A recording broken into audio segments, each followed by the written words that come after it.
Welcome back to Grassroots Radio Colorado. This is Kris Cook. I've got Cori and Andy Pate in the studio with me from the Party of Choice. And we're talking about how Christians and non-Christian conservatives can work together within the Republican Party, and why we should all be part of this big tent. So we've proven, I think, at this point that we're not kooks, I guess. Olive's Christian. Well, it was pretty brief, but maybe we're not entirely kooks. We're only 98% kook now. Like I said at the beginning, we know that you're a nut. Yeah. So we've got, one out of a whole bunch. So, I mean, but, Andy aside. So, before we went to break, then we were talking, this next segment is about atheist conservatives. Yep. Or non-Christian conservatives, I guess probably more accurate. And you love them. I love them. They're wonderful. Okay. Well, really quick as a lead-in, I just want to remind people, conservatives want to control their own lives, not the lives of others. That's what sets us apart. Whenever you want to control other people's lives, whenever that's your goal, and I don't care if you're a Christian, atheist, or what, at that moment, you're being liberal. Good point. Okay. And I want to remind people, Statist. When did Jesus and the apostles ever try... Now, when did they ever try to force non-Christians to live like Christians? They never did. That doesn't mean that we are to be silent about our views. We are to offer and model them, and we're going to win a lot more people to them that way. But I just want to remind people that conservatives want to control their own lives, not the lives of others. And as kind of an example of that, we have a little 30-second ad that we did called Booing God. Okay, let's play that. Okay, so you're a Christian Republican. Right, and you're an atheist Republican? Absolutely. Then what did you think about the Democrats shouting no to God at their convention 3 times?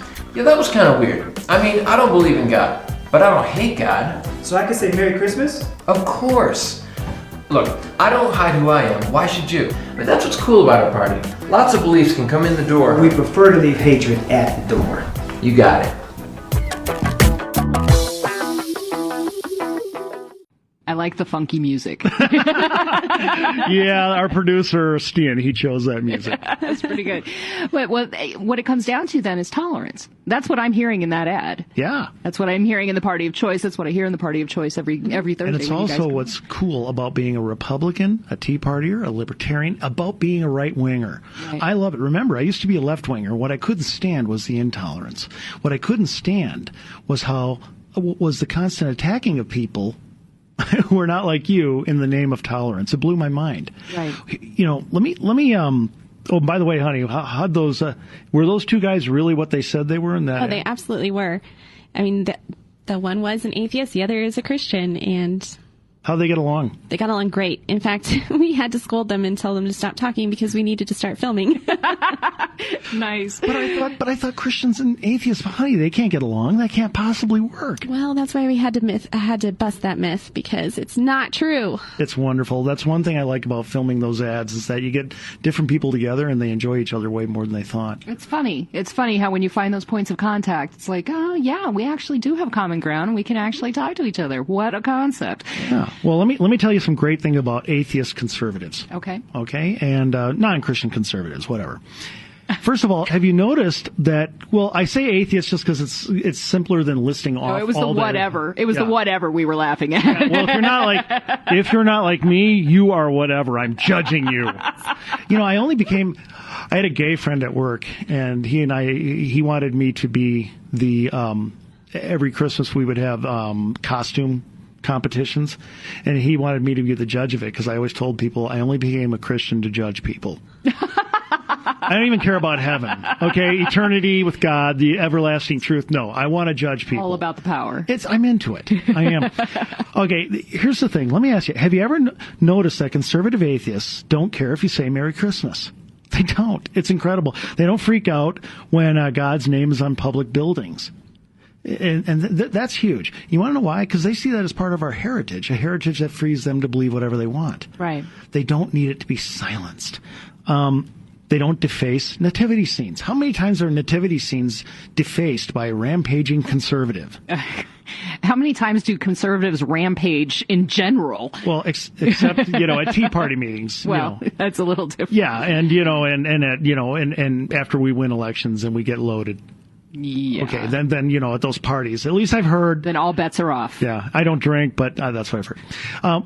The conservative atheists don't melt down if you pray in public.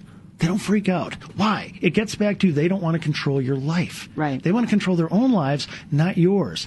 Liberals want the only reason to be a leftist is the desire to control other people's lives. That's the only reason. You don't just want freedom to live your life. You don't approve of theirs, and you want to change it. Right. You want to redistribute their wealth. You want to redistribute their actions. You want to limit what they can say. Political correctness. You want to control. I love atheist conservatives. They are wonderful. How do I put this? I always tell people, why is our nation a Christian nation? Why do we call it a Christian nation? It is. Does that mean you have to be a Christian? That's what a lot of people think it means. Yeah. Let me correct that. Okay. Remember, as I always say in the Bible, right at the beginning, Adam and Eve, Garden of Eden, God puts them there and says, freely you may eat from any tree in the garden. He doesn't say you have to eat from tree 8 in row H, branch 12, piece of fruit number 4. He says, freely you may eat. Freely choose. You choose where to eat. But that your choices will matter.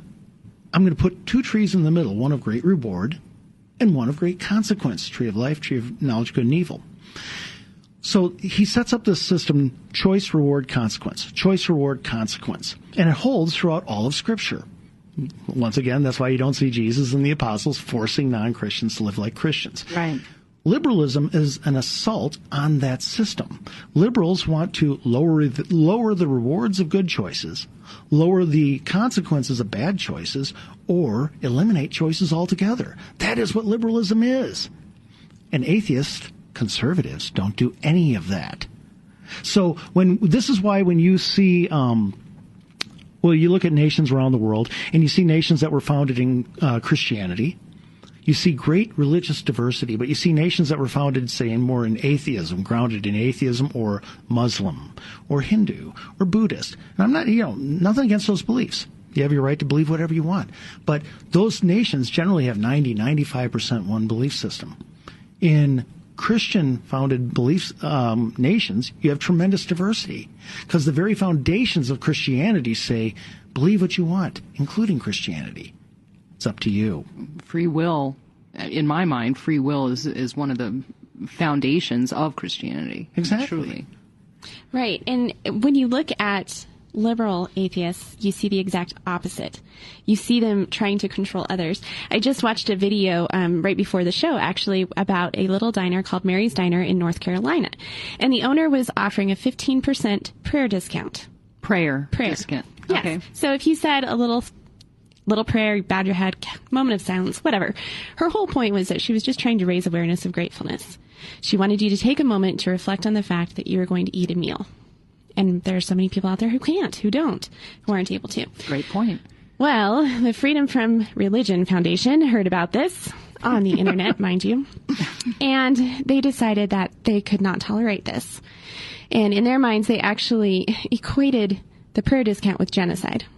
What? I know it's a big, huge, crazy stretch, but I'll share the video on our Facebook page. Tortured logic in there. Anyway, but it was really interesting because this interview was done by The Daily Show. Okay. And so throughout the interview, they totally mocked this guy from the Freedom from Religion Foundation and pointed out how ridiculous he was and that he was just being a jerk.